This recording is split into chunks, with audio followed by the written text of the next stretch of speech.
I'm Cath. This is made by Cath Craft. Thank you very much for joining me for my latest video, which is a bit of a sewing catch-up. So over the last week or two, I've been working on quite a few different sewing projects, so I thought it was a good time to catch up with you guys and share what I've been up to. So it's quite a mix in this video. I've been doing some sewing and scrap busting.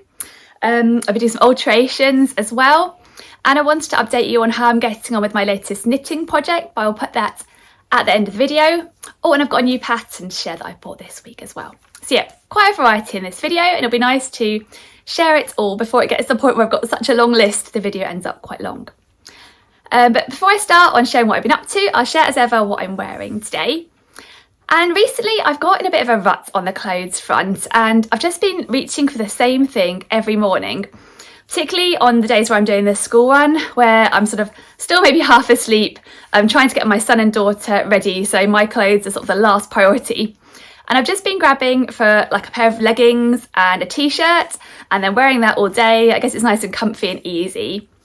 But I thought this morning, no, I'm going to wear something different from my handmade wardrobe and break that cycle of leggings and t-shirts, because I do love getting out different handmade items and I do really enjoy wearing them. It just takes me a moment longer to think about it in the morning and consider what's right for the weather and that sort of thing. So today I've got on a shirt dress. I have got a pair of leggings underneath still, not quite willing to relinquish them, but I've got on a shirt dress that I made maybe a couple of years ago. It's one I don't get out a lot, but the weather today is perfect for this one. It's that in-betweeny weather we still have here. It hasn't quite got cold yet, even though we're into October now. And I made this shirt dress using a pattern I really like, which is this one here. It is the Calais shirt and shirt dress pattern by Closet Core Patterns. It's a really lovely shirt and shirt dress pattern. I've made 3 different versions, all in 3 different lengths, because you can make it in 3 different length options I can show you here in the back. There's this cropped option, a sort of tunic length, and more of a dress length. And I'm wearing the dress length today, although, excuse me, slightly lengthened actually from the pattern, because I think I made my first version planning to be this length as a dress, and it actually turned out a little bit short on me. And I am 5'6" for reference. So this one I definitely wanted to make into a proper dress that I could wear without leggings or tights, and it wouldn't be too short. So yeah, that's the version I've got on today. But it's a really cute shirt pattern. It's kind of designed to be a little bit oversized. It's got quite a straight fit to it, no darts or anything like that. It's got these cute sort of little cuffed sleeves that are sort of grown on, and then you can make it with either a sort of just a band collar or a full collar. And the version I've got today is just a band collar, which I find a bit more, I guess, a bit more relaxed and casual and a bit less hot around my neck when I've got my hair down. And then there are lots of different options for the button placket. You can make this hidden button placket or a pop-over placket or the exposed classic button placket, the buttons all the way down. I've tried each of these button plackets, and today this version has the exposed buttons, as you can see, they go all the way down to the bottom. It's also got a couple of cool options at the back. It's got this yoke, and you can make either this inverted V pleat or this box pleat. So it's quite a fun pattern because you can really mix and match all the options. I think there are 2 different finishes to the bottom as well. This version here has this wider facing at the bottom of the curved hem, or you can use bias binding, which is lovely. And I think it was my first time using bias binding to finish a hem when I made the Calais, and I think it's got such a pretty look to it. So yeah, it's a really nice pattern. It's got a really good size range too, as a lot of Closet Core patterns have. I've got the US 0 to 20 version, but I think there's also a US 14 to 30 size range or thereabouts. It's a really fun pattern. It comes together really nicely. The instructions are really nice and clear. And I made this version in a really lovely, bright, colourful fabric, which is quite nice against the grey day we have here today. It's a cotton poplin fabric I think I got from Sew Me Sunshine, but quite a long time ago now, so I don't think it'll still be in stock. But I just love the colours in this fabric, the sort of hot pinks and yellows with a bit of green. I thought it was a really pretty combination and a sort of ditzy floral. And I don't often buy a cotton poplin. I think if I'm going for cotton, I love a cotton lawn. I find it a bit more lightweight and softer, so I'd often get that if I was making, say, a dress. And I love like cotton linen blends too, but a cotton poplin I don't often buy, I guess because it's a little bit thicker. Maybe I find it slightly less comfortable to wear than a cotton lawn, but I think it works really, really well for the Calais because it's a more structured shirt type look, and it sort of holds the shape of all the details like the band collar and that sort of thing. So yeah, I think it works well for this one. And yeah, it's just quite nice and comfy and relaxed to wear actually, so I really should mix up a bit more. I do often go for jersey tops just for the comfort factor, but actually this has been really comfy to wear today too. So I'll put up a picture so you can see what it looks like on, and the length now. I've lengthened it slightly. I think I might have lengthened it by a couple of inches or something like that. And I've always made on the Calais the size 0, which is actually smaller than my measurements. My measurements would put me as a size 2 at the bust and a size 4 at the waist and a size 6 at the hips. So I've gone down 2 sizes at the hips actually, but it is designed to be oversized and quite roomy, the Calais. And I find there's still room even having sized down. I think for me personally, if I'd have gone from actual sizing, it might be a bit too big on me, particularly in quite a sort of more structured fabric like cotton and poplin, where it kind of hangs quite straight. I think in a drapier fabric, probably going for my size would have been fine because it would be a bit more loosely flowing, but I'm glad I sized down for this fabric. And yeah, it's nice to have something different than a jersey t-shirt with my leggings. So that is what I'm wearing today, but I'll move on now to sharing with you what I've been up to over the last few days on the sewing front. So the first sewing project that I wanted to share in this video is one that I've been working on a little bit here and a little bit there over the last couple of weeks, just picking up when I had a spare moment. And it's one that I'm really glad I've actually tackled because I've sort of been putting it off since the summer. And it's a project that I knew I needed to do, but I didn't really want to do it. So yeah, I feel quite pleased with myself for having actually tackled it over the last week or so. And it is an alterations project to alter a handmade top and a handmade pair of trousers that I really love, but they haven't been quite working for me for a couple of reasons. So yeah, I'm really pleased I've made the changes now, and I think they'll work for me a lot better now. And the top and trousers I made both using the same pattern, which is this one here. It is the Friday Pattern Co. Saguaro set. I actually didn't have the pattern with me and I went to have a look for it and typically found it right at the bottom of my pattern drawer. It's always the way, isn't it? Pattern you want is hiding right at the bottom. But it's a really lovely trouser and top pattern. It's actually one I've mentioned before. I wasn't sure it was my style when it first came out. I wasn't sure it was one that I feel comfortable wearing, but I gave it a go and I actually really like it a lot.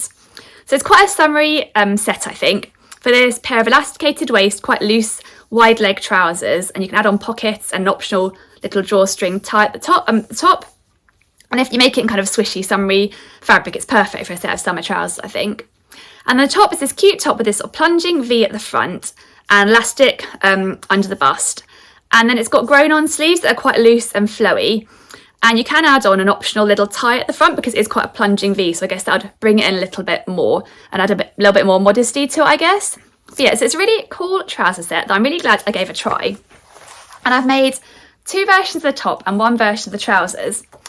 So first of all, I'll talk about what I did with the trousers to alter them to make them more comfy. So here is the trousers here. I think I've mentioned before in a video a few weeks ago where I talked about my handmade summer holiday wardrobe, that when I wore these trousers on holiday, I found them too tight around the waist, a bit uncomfortably tight really. And I think what I'd done was I'd sewn the elastic in, or I'd chosen the elastic length around the waist, expecting it to stretch out a little bit when I top stitched it, because you top stitch around twice here on the elastic waistband. And I found in the past that quite often elastic does stretch out a little bit when you do that top stitching, so I often make the elastic a little bit tighter than I actually want it. And then hopefully once I've top stitched it around, it will sort of ease out into the perfect length. But with these trousers, it definitely did not ease out at all. And I was left with a too tight set of trousers. And yeah, when we went to dinner on holiday, I just remember sitting there thinking, I feel like I'm being squeezed in half a bit by these trousers. It was not the most comfortable pair of trousers to have a buffet style all you can eat dinner in, definitely. So I decided to unpick them and change the elastic in the waist, and I'm really glad I did. I actually reused the elastic and just added an extra little section of elastic at the back. Just inserted maybe about an inch or 2 of extra elastic, and it's made all the difference. So I'm really glad I made that change. It was a bit of a faff doing all the unpicking, so there was 2 lines of top stitching, and then I'd overlocked around the waistband, yeah, so it's quite, and I was a bit worried about this fabric actually because it's a viscose linen blend, and I was worried it would be really fray and I'd actually not have enough fabric left over to be able to sew again the seam allowance at the same points. But actually it took a while, and it was a bit of hard work on my eyes because black on black I think is quite tricky to unpick, but it was worth the time. And actually once I'd unpicked it all, I was quite pleasantly surprised with how intact the fabric has stayed. Just for reference, this is a lovely viscose linen blend from Guthrie Ghani. I think they have it in stock still in a whole range of colours. I'd really recommend it. It's lovely, and it's got a bit of a weight to it, so it's perfect for trousers. It's really drapey too. But that's just by the by. I thought I mentioned that because it didn't do too badly on the unpicking, so I was quite pleasantly surprised. So it's worth it to make them slightly more looser. They still sit on my natural waist, which I think is where the trousers are designed to fit, but they just don't feel like they're cutting me in half as much as they did before. So that was a little alteration. It's the second waistband I've adjusted recently. I'm thinking maybe, because both waistbands I've adjusted recently and made a bit wider are ones on woven fabrics. I'm wondering whether it's got anything to do with that, because whenever I've used stretch fabrics, I found the waistband stretches out a bit. With the woven fabrics, it doesn't seem to. It might just be a coincidence, I don't know, but it's worth the time spent unpicking and re-sewing. So it was just a little alteration project to make these trousers slightly more comfortable. And then for this top, which is a top I made sort of to go with these trousers, I thought they'd go nicely together. So this is my Saguaro top. And I made this out of a remnant of fabric I had left over from another project. There was just enough to squeeze out this top. And I was quite pleased because I thought this fabric made a quite pretty little top to go with those black trousers. So this is my Saguaro top, and this one again is one where I'd made the elastic too tight under the bust, and again it was just feeling a little bit uncomfortable there, so I did exactly the same as the trousers, carefully unpicked and added a little extra sliver of elastic just to make it slightly wider there. But the other thing I did for this top as well is, for this version of the top, it was my second one, and I decided to omit the tie at the front, and I'd added the tie at the front of my first version, just to pull it in a little bit here at the bust area. But I thought for this one, what I'd do instead was just overlap the bottom a little bit.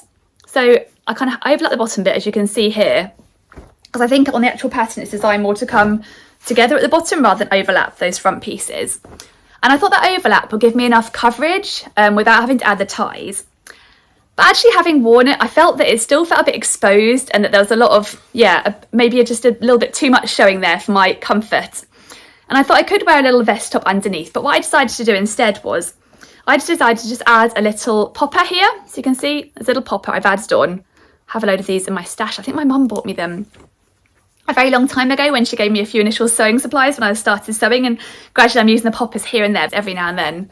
So I added a little popper just to bring it closed a little higher, which feels a lot more comfortable on. It doesn't feel like I could risk exposing too much now. It feels, just more comfortable. So it didn't take very long. It was a very simple little alteration, but I feel like it's made all the difference, this top. So my Saguaro set is now ready to go again, and will hopefully feel a bit more comfortable to wear in both senses of less exposed and also less tight. So that is my alteration project that I've been working on, and I'm glad I finally did it.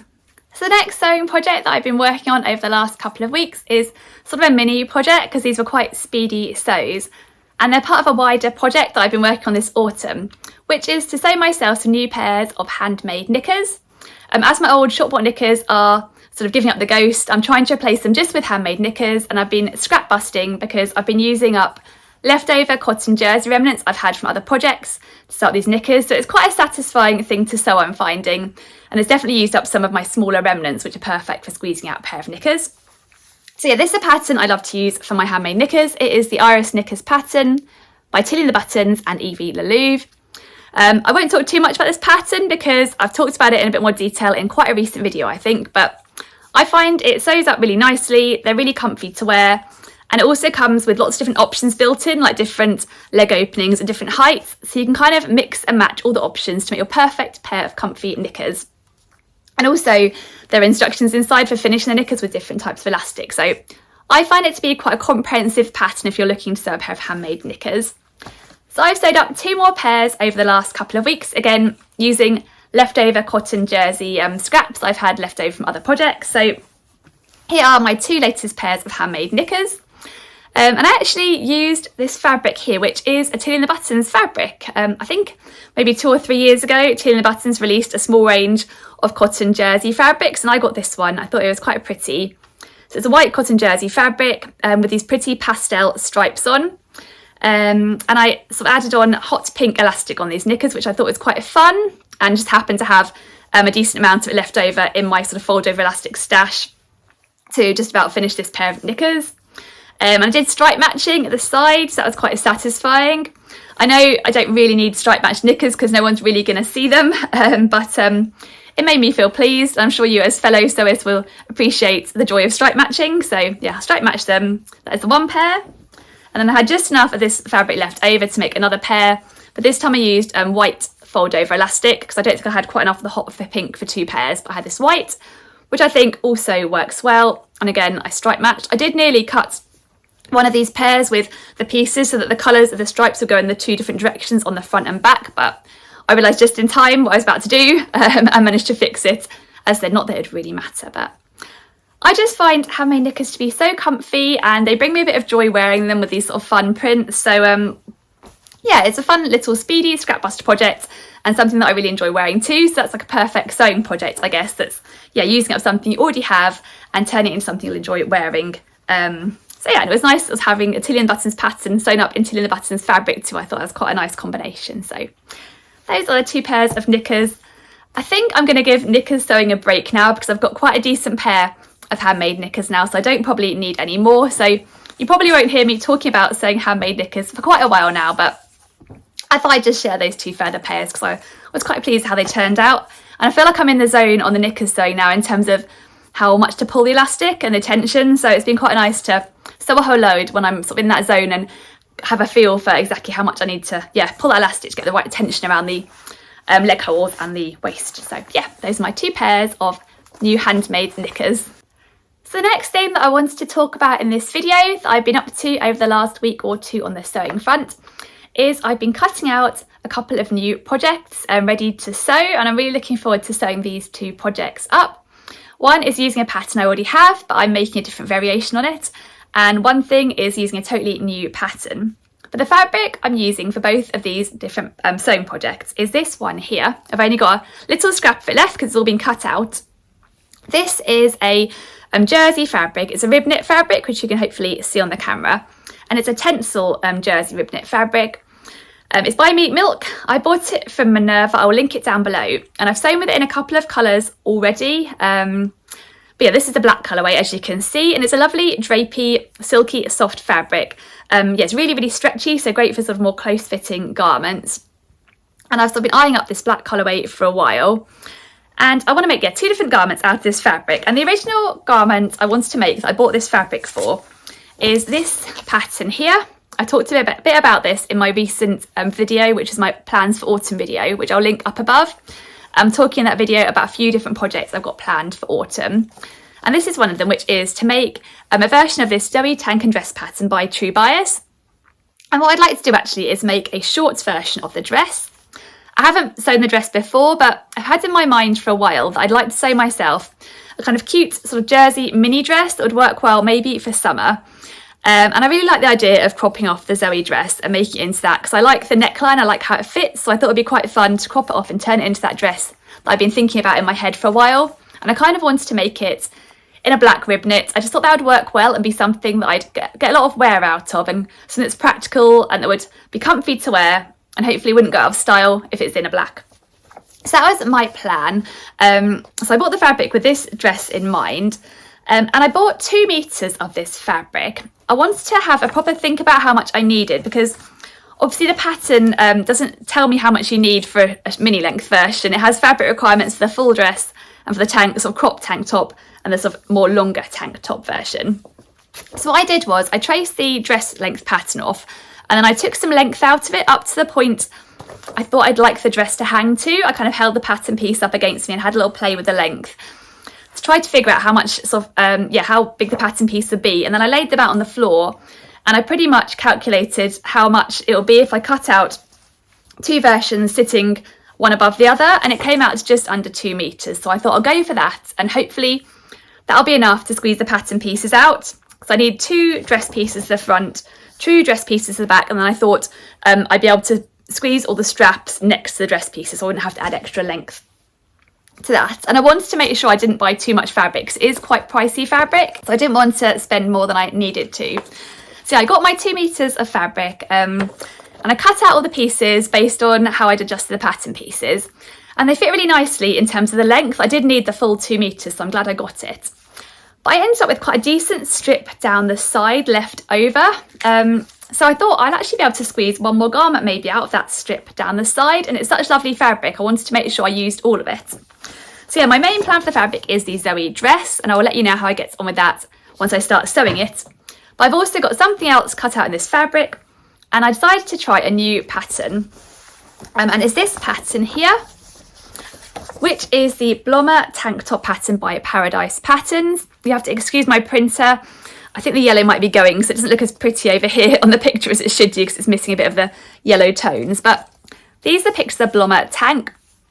So it's a tank top pattern I've seen on Instagram before, and I quite like the shape of it. It's quite a different shape to the Zoe tank. It's got a bit of a higher neck and just a different look to it. And I love a tank top for summer, so I thought it'd be a nice extra pattern to add to my range of patterns I have. It's got two different bust cup options.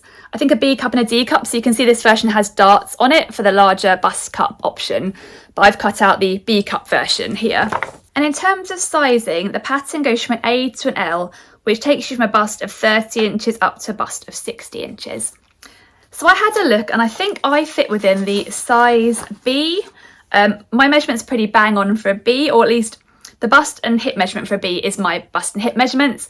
The waist measurement for a B is 1 inch smaller, but my fabric is super stretchy, so I thought an inch difference shouldn't make too much of a difference when using this fabric. So I've kind of cut out a straight size B. I added a teensy bit of length because I had just about that much extra length left over with the fabric, so I thought why not lengthen a little bit, because I do have a longer torso, so it's nice always to add a bit of length where I can. So that is all cut out. I really had to squeeze out the leftover fabric. I'll put a picture up so you can see what I had left over to cut the arm bands and neck bands. It was really touch and go, but it just squeezed onto the fabric I had left over. So I'm really pleased I did get this pattern and managed to fit it on, because I think you can't really go wrong with a black rib knit tank top for summer, and actually it's something I could probably wear in winter, with a cardigan on too. So fingers crossed I will like the Blommer tank. It's actually my first time trying a pattern by Paradise Patterns. I've admired from afar the Halon dress, I think it's called, which is like a really flowy dress with this really big scoop at the back, and a sort of more loose fitting front. So I guess all the parties at the back with that dress. So yeah, I've seen other people wear that dress. It's a lovely summery one, and admired it, but I haven't tried it myself. It's one I'm not sure if it would be me or if it's something more that I should just admire in others. So it'll be nice to try a Paradise Patterns pattern anyway and see how I get on with it, and if I like their instructions and how the sizing goes and that sort of thing. But I'll let you know how I get on, but I'm looking forward to sewing that one up. I'm hoping it'll be a pattern I'll get more use out of. So yeah, those are my two plans for this black rib knit fabric. So it's quite nice to have a couple of patterns cut out and ready to sew, because obviously sewing's, I guess, the fun bit. So yeah, I'll let you know how I get on. So something else I wanted to talk about in this video is another sewing related item, but it's actually about a sewing machine rather than a sort of sewing garment project or something like that.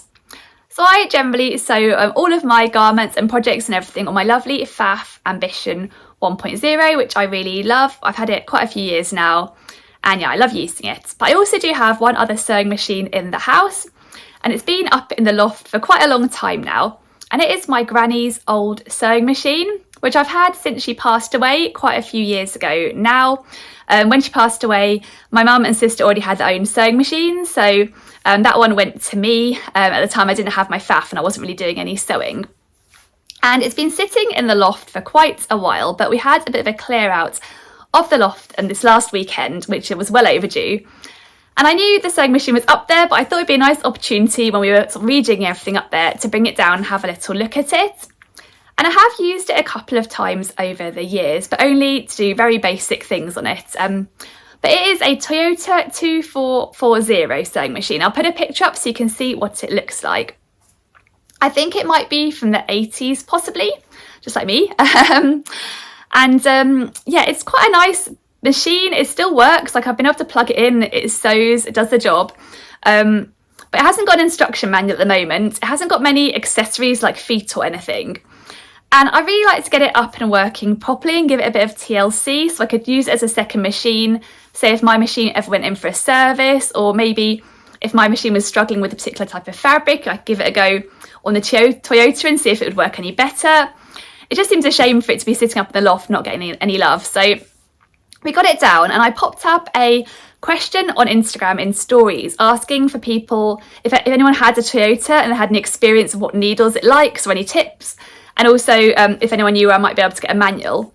And actually it turns out it's a bit easier to get an instruction manual than I thought. A couple of people very kindly sent me a link to where I can purchase one online, so I'm going to do that because at the moment it's quite a different machine to my machine. The bobbin's in a different place, and I want to make sure I'm sort of loading it up properly, because I know if you don't go through all the steps it can just not work at all and skip stitches and all sorts. So I'm going to get the instruction manual and have a look at it.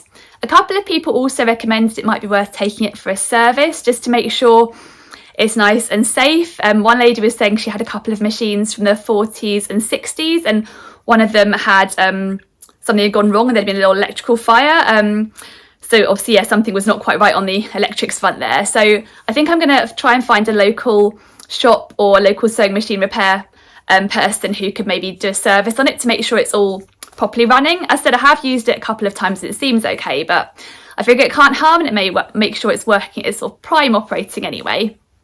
And also it looks like online someone else sent me a link that you can get parts for the machine, so I might be able to get a few more feet and other bits to make it a bit more usable for different projects and things. So I'm really looking forward to spending a bit of time on the machine and hopefully getting it up and running so that I can use it. It's a bit of a funny one, like I don't know whether it's always the case with old machines. The base plate underneath the sort of needle doesn't have any lines for like centimetres or inches or things. There are a few things there that are missing, but I'm sure I can figure out how to use it and hopefully enjoy it. So yeah, I'll let you know how I'm getting on with it as I do spend a bit more time on it, and hopefully it'll be a nice second machine for me. And I think, yeah, it'll be nice to use it because I'm sure my granny will be pleased that I'm getting some use out of it, so that'll be really nice. So yeah, I thought I'd mention that too. It's nice to have it down from the loft, and yeah, it'll be nice to get stuck into getting it back up and running hopefully. And then the next thing I wanted to share in this video was an update on my current knitting project. So I mentioned in a recent video I'm currently working on knitting a couple of kitties from this book here, which is the Sue Stratford Knitted Cats and Kittens book, which I've used quite a lot in the past but not so recently, so it's been nice getting it back out again. I do enjoy the knitting projects because you knit up lots of little pieces, they're really bite size. And I've been working on two kittens. The one I'm working on at the moment is this one for my daughter, which is Tabby Grey. So it's cute, stripy tabby cat, which yeah, has been quite an involved knit really actually with all the stripes and things. But she's really cute. She has these little pink paws which I think are really sweet, a cute little face. And I've done all the knitting and I'm now in the sewing up stage, so I thought I'd show you how I'm getting on that front. So last night I was working on the kitty's head, so here it is. It obviously looks a bit weird on its own without a body and also without ears, but I popped on the little nose. It's got his little cute little blue eyes, a little smiley face and some whiskers. And then I added on the 3 stripes on the top of the head. And now the next thing is to do is add the ears. So I've got the ears here ready. Those will be going on sort of, I don't know, here-ish, maybe. I do find it quite fiddly sewing all these bits because you need to make sure they're all positioned well, so the final kitten looks good. So I was umming and ahhing last night about whether I put the ear more down here or more up here, and I was worrying the whiskers were too short, and my husband said no, they're absolutely fine. So yeah, we'll see how I get on. But yeah, so the sewing up isn't really my favourite bit, but it is nice to see a little personality taking shape, so that is where I'm at. I haven't started on the body yet. It was the head that you needed to sew up first. I've got some stripes I haven't got them here actually. I've got some stripes down the side of the face. I'm going to try to find the kitty again so you can see. Where's her little face? Oh yeah. So you can see she's got the sort of stripes on the side of the face that I need to sew on. All the other stripes are sort of actually knitted into the fabric, so I only need to sew on these extra stripes on the head and then I'll be done on that front, which will be nice. Because there's a lot of placement to think about. But yeah, I'm enjoying it so far, and I'm looking forward to hopefully doing a little bit more this evening. But yeah, that is how the kitty is going so far. So hopefully the next time I share this little kitty, she might be finished, or at least have a body and ears, which will be nice for her. So yeah, that is how I'm getting on with my knitting project. So I think that's everything that I've got to share in this video. So I hope you've enjoyed hearing all about what I've been up to. I'm really looking forward to getting started on those 2 new projects I've got cut out, and I will let you know how I get on with them. If you've enjoyed this video, please do give it a thumbs up. And if you're new to my channel, then please do subscribe and also press the bell icon, because that means you'll be notified when I bring out future videos. So thank you so much for watching. I hope you have a lovely week and you've got a bit of sewing planned too. And I'll hopefully see you for another video very soon. So yeah, thank you again, and I'll say goodbye now. So bye.